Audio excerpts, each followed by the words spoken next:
Ei, vocês fizeram o quiz? Espero que vocês tenham tido um bom índice de acerto, hein? E aí, vamos corrigir a segunda parte? Essa aqui é a parte da segunda semana das atividades que foram feitas pela coordenação.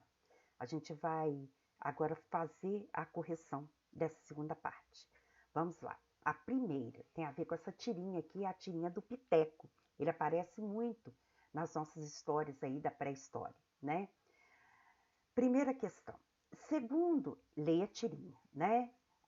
Segundo o vídeo aula 1, a tirinha como personagem do Piteco corresponde a uma verdade histórica? Justifique sua resposta. Não, porque está falando de homem com dinossauro. E a gente sabe que os dinossauros e os homens, eles não conviveram, né, gente? A gente já sabe disso. 2. Por que o termo pré-história pode ser questionado? A gente já falou também sobre isso. Toda vez que a gente fala de história, a gente sabe que envolve homem. História é o homem.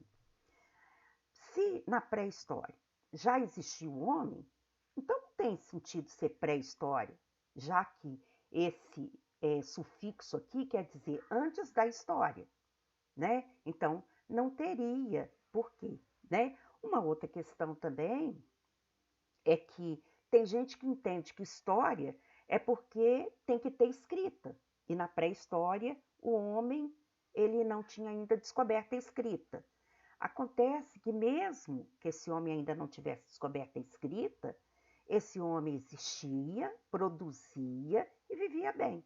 Então, isso nos justifica aí a questão da pré-história, tá? 3. Como o historiador pesquisa a pré-história? Como a gente sabe, na pré-história não tinha escrita. Então, como é que ele vai pesquisar? Ele vai pesquisar de acordo com aquilo que foi deixado, pelo vestígio que foi deixado por esse homem primitivo, por esse homem da pré-história. E quem vai nos ajudar a encontrar esses vestígios? Os arqueólogos. Os arqueólogos são os homens que são os cientistas que pesquisam essas fontes históricas não escritas, que são os fósseis, os restos mortais, os artefatos e instrumentos, quer dizer, todos os objetos que esses homens deixaram, inclusive, entre eles, as pinturas rupestres, tá? Então, as pinturas rupestres a gente considera aí que é um exemplo de fonte histórica desse período aí chamado pré-história, onde o homem ainda não tinha descoberto a escrita. 4. Identifique a periodização usada pelos historiadores para estudar a pré-história. Para facilitar o estudo da pré-história, os historiadores dividiram o período em período paleolítico ou período da pedra lascada, período neolítico ou período da pedra polida e a idade dos metais, tá? 5. Caracteriza os seguintes períodos: paleolítico, neolítico e idade dos metais. Então, o que é caracterizar? É falar um pouquinho sobre cada um deles, citar algumas marcas desses períodos. Então, no paleolítico, ele também era conhecido como pedra lascada, os homens eram nômades, eram caçadores e coletores, eles pescavam, eles descobriram fogo, eles viviam em bandos, eles se abrigavam em cavernas, eles faziam pinturas rupestres. Aí a gente falou um monte de característica. Vamos ver agora do Neolítico. Bom, do Neolítico aí já não é pedra lascada mais, é pedra polida. Ele trabalha a pedra e transforma essa pedra numa ferramenta, né? Então, a gente vê que no período Neolítico teve uma melhora muito grande da tecnologia.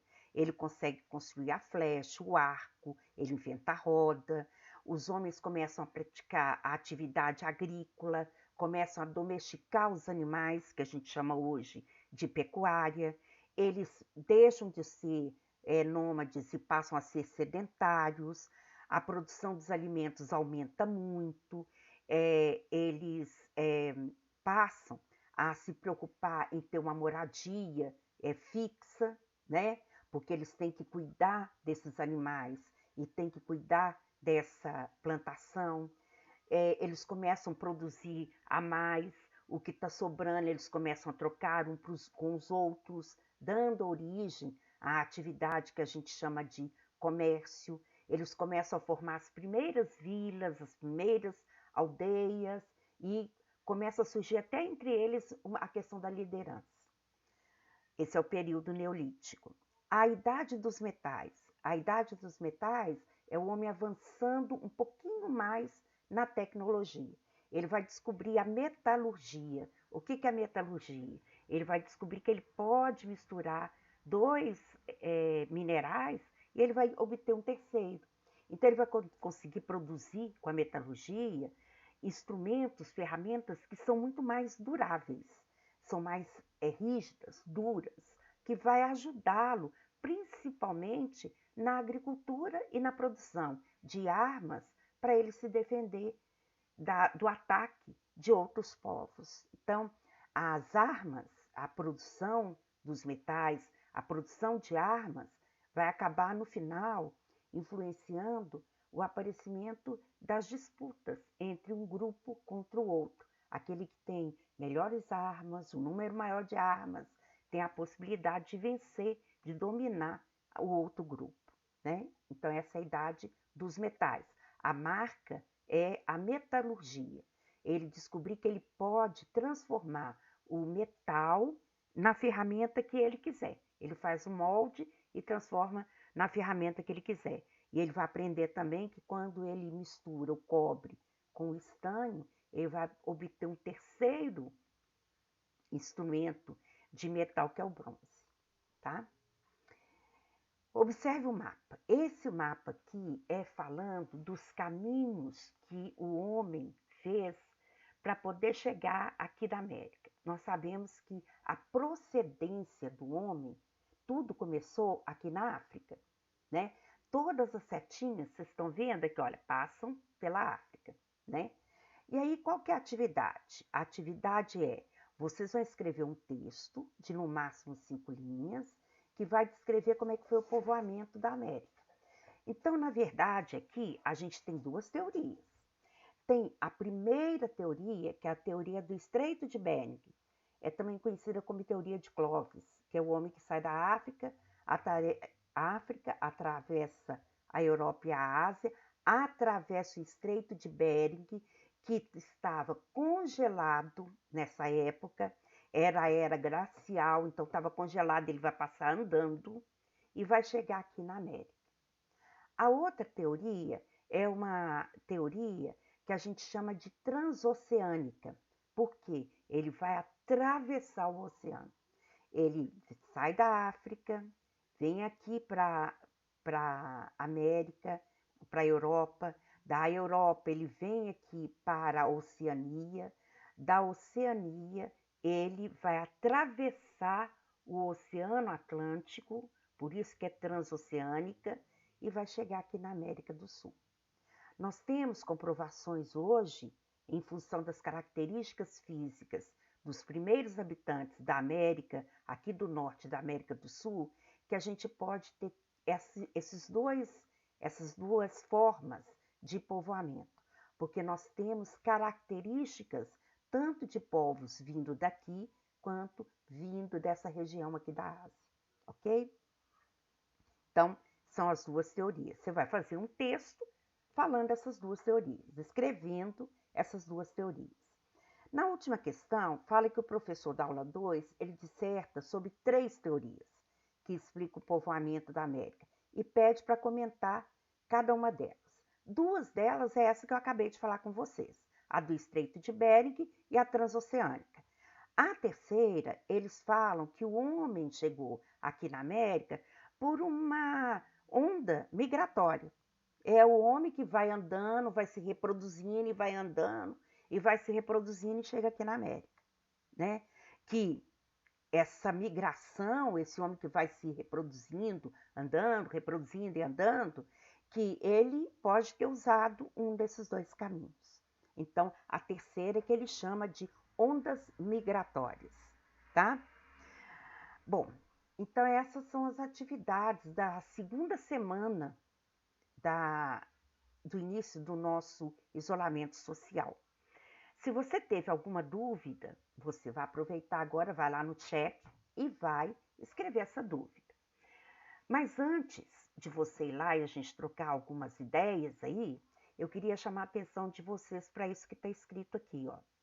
Eu vou postar agora para vocês 2 trabalhos. Vocês vão ver que os 2 trabalhos, inclusive, não tem ainda uma data de entrega.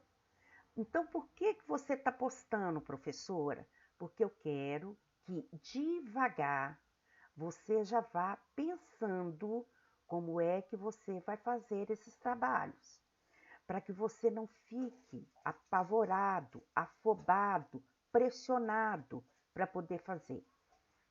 Você já vai começar a providenciar. Na próxima semana, eu vou falar para você a data de entrega de cada um. Eles não vão ser entregues no mesmo dia. Eu vou recolher primeiro o trabalho do fluxograma, depois esse aqui do memo. Mas você já vai olhando como é que você vai fazer esse trabalho. Você tendo as mãos o que é que eu quero, você já vai pensando como fazer, para depois estar tudo pronto para a data de entrega, tá? Então, eu já vou postar os 2. Qualquer dúvida que tiver no trabalho e que você não tenha entendido, a gente vai ter nos nossos próximos encontros a chance de você tirar a dúvida. Mas são muito tranquilos. Na próxima aula, eu vou falar, e aí com detalhes dos 2 trabalhos, tá? Então, fique tranquilo. Na próxima aula, eu vou falar sobre os 2 trabalhos. Eu vou dar explicação sobre os 2. É só para você já ter uma ideia que a gente vai ter durante aí o restante dessas semanas 2 trabalhos de história para fazer. Combinado? Então, estou aguardando para poder tirar as dúvidas de vocês, tá? Escreva lá que eu estou no aguardo, tá bom, gente?